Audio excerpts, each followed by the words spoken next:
صفحہ نمبر 74 سیرت النبی جلد اول۔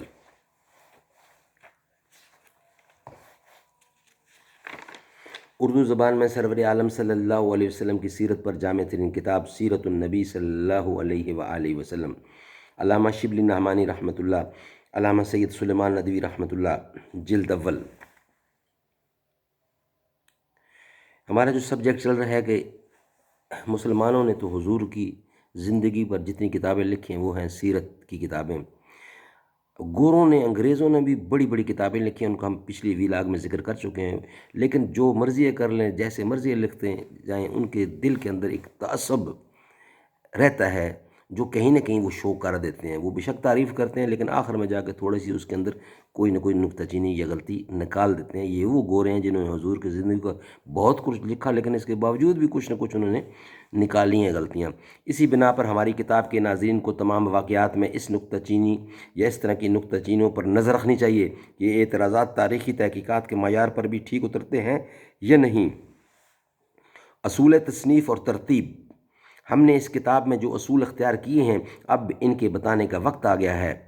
سب سے پہلے یہ کہ سیرت کے واقعات کے متعلق جو کچھ قرآن مجید میں مذکور ہے ان کو سب پر مقدم رکھا جائے۔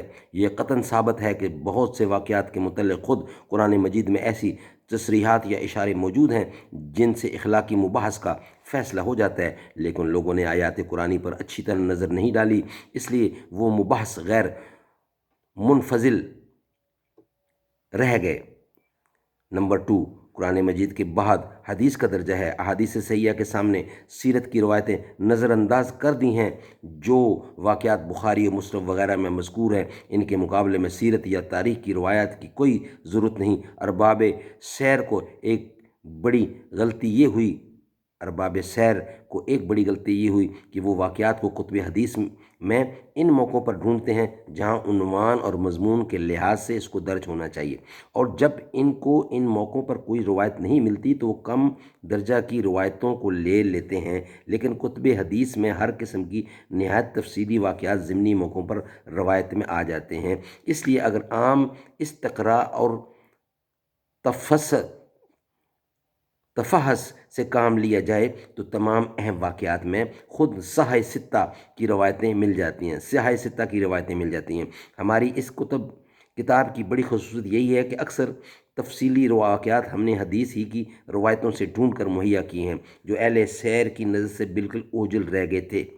نمبر 3، روزمرہ اور عام واقعات میں ابن سعد، ابن ہشام اور طبری کی عام روایتیں کافی خیال کی ہیں، لیکن جو واقعات کچھ بھی اہمیت رکھتے ہیں ان کے متعلق تنقید اور تحقیق سے کام لیا اور تاامکان قد و کاش کی ہے۔ اس خاص ضرورت کے لیے ہم نے پہلا کام یہ کیا ہے کہ ابن ہشام، ابن سعد اور طبری کے تمام روایت کے نام الگ انتخاب کر لیے ہیں جن کی تعداد سینکڑوں سے متجاوز ہے۔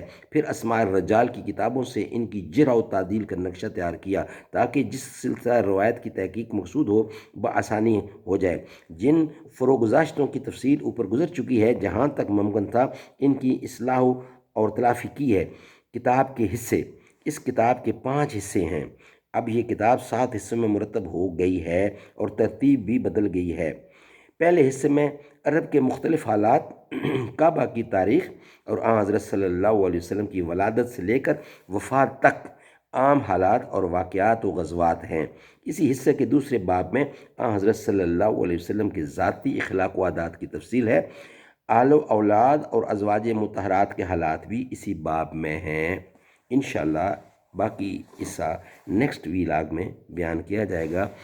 حضور اکرم کی زندگی کا ایک ایک پہلو اس میں لکھا گیا ہے، بیان کیا گیا ہے اور آپ تک پہنچانے کی کوشش کی جائے گی۔ اللہ تعالی ہمیں اس پہ عمل کرنے کی توفیق عطا فرمائے۔